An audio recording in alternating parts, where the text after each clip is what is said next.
We have to talk about this. Y no intentemos romantizar la crisis energética. When I saw this video, I thought it was perfect for three main reasons. First, it talks about the romanticizing of the energy crisis in Ecuador. Second, it sheds light on the abysmal organization in Ecuador. And third, it makes a mention of mental health. There's also a fourth reason why I think this video is perfect, but I'll explain that one at the end of the video. Pero pretender romantizar haciendo notas de que qué es lo que puedes hacer en la casa cuando no tienes luz, de que mejor ahora que no tienes datos en el celular porque ya puedes conversar con tu familia, vean, a otro perro con ese hueso. So as we just heard from the Ecuadorian journalist Fabricio Vela, people are romanticizing the energy crisis in Ecuador. And in my opinion, it seems like they're having a great time doing so. People are saying that it's okay and they give you activities to do during the blackouts. Some activities that I've heard but are not limited to just those activities include cleaning the house, reading, and writing. And there are even people who are saying that it's okay because now you can spend more time with your family. And I know that this is definitely going to be a hot take from my part, but I think that if you need a blackout in order to do any of these things, especially spend time with your family, then there's a much bigger problem behind the scenes, and it most likely has to do with you. But I digress. To me, romanticizing is synonymous to normalizing this energy crisis, and we cannot let that happen because if we normalize it, then it's gonna sound like it's all right for us to be going through this. And in case it's not obvious, it is not all right for us to be going through this. Not even the lessons we're learning, such as being more organized or having people in power who are actually gonna do the things that they promised, are things that are all right. Because we already deserve those things, so we shouldn't have to go through an energy crisis in order to get them. Es un desastre esto. Perdóneme, lo cierto es que, y me imagino que a muchos de ustedes les pasa, me pasa a mí. Yo estoy mal dormido, se han alterado todos mis horarios, resulta que recién después de las 10 de la noche que tengo luz me pongo a trabajar. Ya por ahí tengo un aparatito, esto UPS, que no es que me da electricidad todo el tiempo para el módem. Es un problema, es un dolor de cabeza. Es un dolor de cabeza. Para los estudiantes. No tienen continuidad en la presentación de sus trabajos, en las clases, etc. You know, it's not crazy to me how unorganized these planned blackouts have been, and that alone should tell you a lot. If there's something that Ecuadorian people will tell you when you get to know them better, it's the fact that Ecuadorian society, things in Ecuador, are very unorganized. And some of these things I've actually mentioned before in previous videos, such as people arriving late, events themselves starting late, the unorganized way that people drive, which is actually something that this man Fabricio mentions himself. Nosotros al volante somos unos salvajes. Que tiramos el carro, que vamos, no respetamos el límite de velocidad, no damos el paso, cerramos el paso, interrumpimos intercepciones. You would think that the government or the police themselves would manage this situation with the blackouts, even more so knowing that there is no power out there and how chaotic and dangerous it is to drive out on those streets. I mean, just think about it. In normal everyday life, people already run red lights, they run stop signs, they drive como le dan la gana. By the way, for anyone who doesn't know, como le da la gana is however they feel like. So just imagine how much more unhinged people have become during these planned blackouts. Or, as Fabricio himself said, pero esta crisis eléctrica además ha demostrado los salvajes que somos para circular en las calles. Que somos unos salvajes. And that's not all when it comes to how unorganized all of this is. Because when it comes to the schedules, it's definitely no better. Which is quite sad because it's called a schedule for a reason. First, they give you the schedule the night before at around 11 p.m. or 1 a.m. so that you don't even have time to really organize what you're gonna do the next day, especially if you sleep early. Then, they don't even always fulfill the schedule and sometimes take away power minutes earlier or minutes later than they're supposed to. The exact amount of time earlier or later really varies because there are some days where you don't even lose power and you're sitting there traumatized all day, as what happened to me, waiting for the power to go out and afraid to plug in your appliances because you're afraid that the power might come back and blow them out. And then lastly, you become so afraid that they're not going to follow the schedule that you don't even want to believe in the next schedule that's going to come out. And all of this is annoying to me as a teacher and a content creator because I have to investigate, I have to organize classes, and I have to upload grades as well as videos to the internet. And if you think that this isn't a big deal because being a teacher has a plan B that doesn't require internet and that being a content creator, well, you can hold out on making content, right?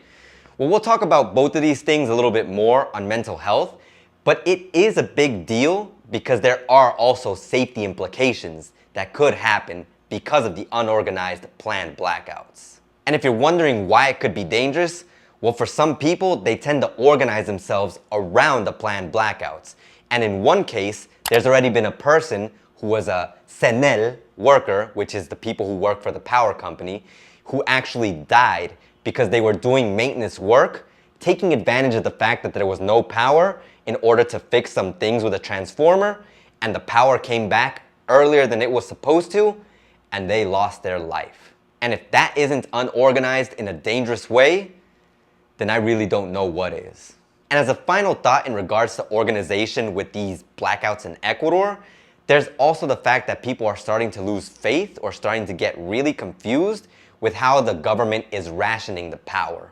Basically, the problem is that there's actually some rainfall which is giving us different planned blackout schedules, such as right now we're on a holiday weekend and the government has promised 6 to 8 hour blackout schedules. Yes, that's great, wow, amazing, we're all happy. But people, myself included, are concerned what's gonna happen after this whole holiday season.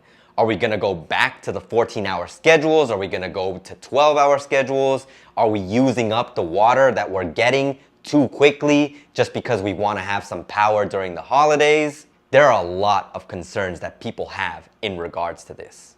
And I'm not gonna sit here and act like I don't understand why the government is using the power.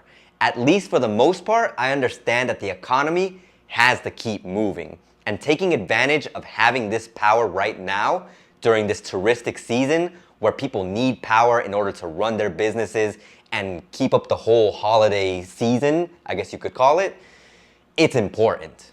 But I'm not gonna undermine the doubts that we all have in regards to what's gonna happen after this holiday season ends. And I honestly don't understand how some of these hydroelectric plants work, so I don't even know if the power has to be used immediately or if it can be saved.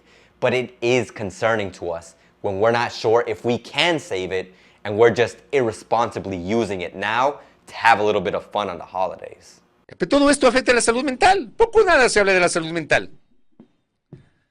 Poco o nada. Yo estoy seguro que esto ha afectado mentalmente, nos ha afectado mentalmente. Por eso digo, no romanticemos. So, mental health. I agree that mental health is not being discussed enough in regards to this whole blackout situation in Ecuador. And to be honest with you, to me, it's irrelevant how well people were able to get along without power in the past because we're not living in the past and people depend on power for a variety of things. And I don't even necessarily need power right now because I am on vacation due to this long holiday plus the vacation that we got from ending the trimester, but I don't even feel like I'm on holiday, separate from the fact that I'm sick, which makes me already feel like I'm not on holiday, but having to schedule my time feels like a chore. It feels like a job, and it is very stressful. And even as I say this, I know that there are people in the comment section who are gonna say that I'm exaggerating or that they haven't gone through the same thing, they've never lost power, and hey, congratulations if you've never lost power. Lucky you. But I'm not gonna sit here and undermine what the majority of the population is feeling due to this energy crisis. Believe me, I could have completely avoided the mental stress that comes with talking about a topic such as this that is gonna cause a ton of controversy.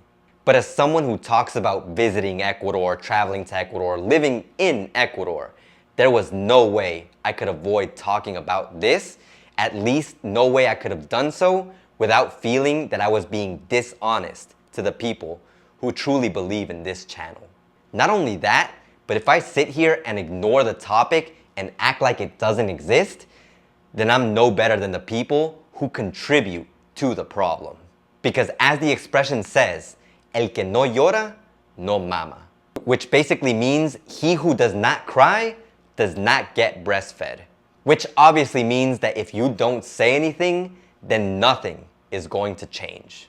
And I don't know about you, but I definitely want things to get better in the country because Ecuador has so much to offer. In no way, shape, or form am I promoting negativity in this video. What I just don't want is for people to romanticize the fact that we're in an energy crisis and act like we have to make it something normal and that we need to live through this because it's necessary for some weird reason. We don't need to live through this. We don't deserve it. But things definitely will get better. And if anyone was wondering what the fourth reason was why I thought that this video was perfect, it's the fact that I'm happy that someone talked about this situation, romanticizing the mental health, the unorganized state of the country. Someone talked about it before I did, because I'm sure that if I talked about it first, people were definitely going to say that I was being a negative Nancy, that I was over-exaggerating. They were gonna say everything except the fact that people feel this way and that it's necessary to talk about this situation if we want the situation in the country to get better. But all of these are my thoughts, and I'd love to hear your thoughts in the comments section down below. Do you agree? Do you disagree? What do you think about this whole situation? A huge thank you to all my channel members, my Buy Me a Coffee members, because without you, this situation and every situation we live through sometimes here in the country would be much more complicated. And for everyone, make sure you take care, wish Ecuador the best with this crisis, and as always, ace out.